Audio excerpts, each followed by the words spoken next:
So yesterday we were up here. We said we're going to talk about Memphis Bleek's new song. Yeah. And here we are. So it came out on January 10th. And I listened to it a couple times before we started too. Oh, yeah, I've been listening to it. Yeah, what did you think of it? I think it's great. I think it's great to hear Memphis Bleek rapping. Mm-hmm. He sounds good. He's talking his shit. Yes. You know, he's one person who I don't mind hearing talk their shit, unlike Will Smith. You know what I'm saying? Because we know Memphis Bleek has been on the same wavelength since he arrived in the 90s. Yeah. And today he's a bigger boss than he ever was. So to hear him talk his shit, right? So to hear him talk his shit, I'm all for it. Mm-hmm. And then Benny and Smoke DZA came through and did their thing. They did. Which I didn't think they wouldn't. I appreciate the blend of generations on this record. Mm-hmm. Benny the Butcher's one of the hottest things smoking the last couple years. Smoke DZA been around a minute. Memphis Bleek been around forever at this point. Mm-hmm. And so for this to be his kind of re-releasing into the wild, yeah, you know, I thought this was a great way to do it. This is a good way to come out with not necessarily his peers. So like if he came back out with Jay-Z and Beanie Siegel, it'll probably be more just the older folks of today who liked it, you know, people like us. But being the eating on the pod, okay, yeah. Just a little Mandarin. No, listen, do your thing. I just do my little Mandarin. It's all good. Do your thing, Blizzle, Dizzle. Shout out to Trader Joe's for this. That's like one of my favorite Trader Joe's. Just getting ads off right now? Is that what we doing? I didn't get a slice of this check. Slice, pun intended. These dried mandarins are delicious. In the middle of a Memphis Bleek review. Wow. Poor Blizzle. I'm sorry, Memphis Bleek, for my co-host's disrespect. I don't think anyone has to question my love for Memphis Bleek. Well, then tell us about it, please, because, you know, for in the middle of my review, you just decide to bust out, you know, dry mandarins, crunchy mandarins, thin man, whatever. Your Trader Joe ad here. I muted before I went to the bag. So it wasn't like I you muted, but that'll stop niggas from seeing. What we doing? And we don't eat on the pod. That's the unwritten rule here. Like, I know, but I don't remember the last time I ate. And they were sitting right next to me. So I thought it was great. I love me some Memphis Bleek. I was a little confused at first because he was talking about, you know, all this gangster shit. And then I was like, is that where he's going with it? Because it's always weird when rappers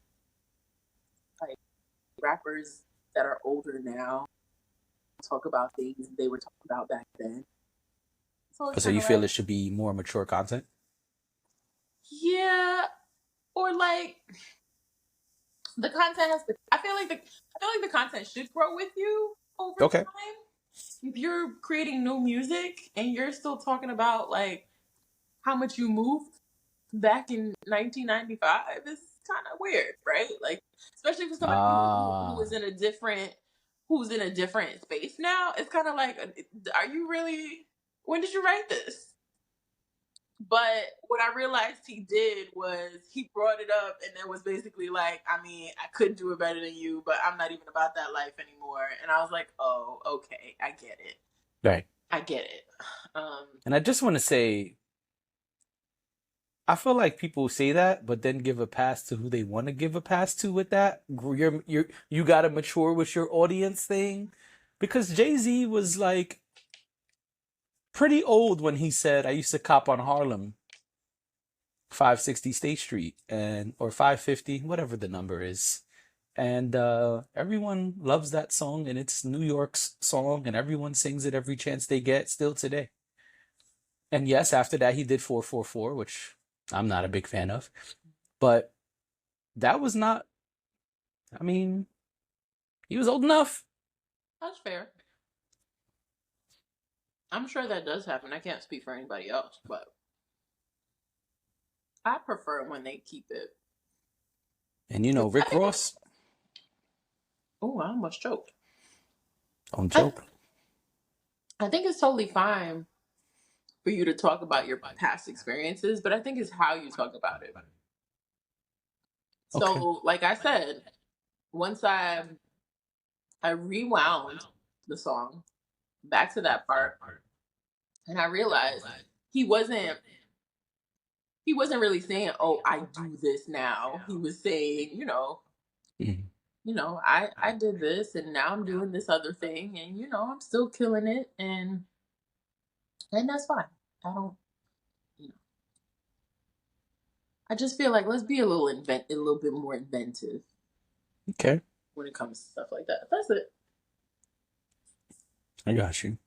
I Mm-hmm. just Googled how Mm-hmm. old was Jay-Z in '09. Mm-hmm. His age currently came up, and everything after that was allegation stuff. That's Oh, disrespectful. that's how the news cycle goes. That's terrible.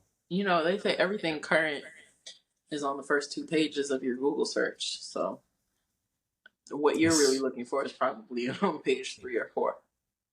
it says he was 40. Oh, okay. Oh, that I makes mean, sense. he's 55 right now, so I don't think that's correct. Oh yeah, 15 years ago. Yeah. I was trying to do the math. Duh, JD. Duh. I was trying to do the math incorrectly. Anyway, Whatever. Yeah, my point is at around 40, Jay-Z said where he used to buy his drugs specifically. And we all were just championing it. Anyway, so you enjoyed the record. What you think about the other gentlemen's features verses? I thought they were great. I didn't like how abruptly it ended. I felt like it was abrupt. You didn't feel like it was abrupt? I can see why you say that, yeah. I don't like when records end like that. I've ended records like that, so I see both sides. I Don't do understand. that again. Sometimes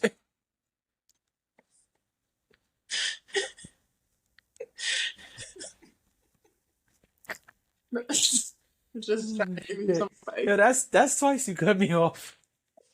You know what? If there's a third time today, I'm walking off set. I'm just trying. Off couch. I'm walking off couch. I'm just trying to give you some valuable advice. Sometimes you want it to end abruptly because you want a strong transition into the next song, or you want it to end so abruptly that people are like, "What the hell was that? I got to play it again. I wasn't satisfied. I wanted more." Anyway, like I was saying before the Mandarins arrived, I thought it was really good that he had Betty the Butcher up there and Smoke DZA.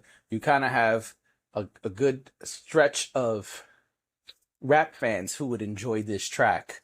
And I feel like Memphis Bleek target demographic before may be different today. Maybe different today than before. And even if it's not, this is still a good way to reach multi-generational fan bases. I dig that. I dig that.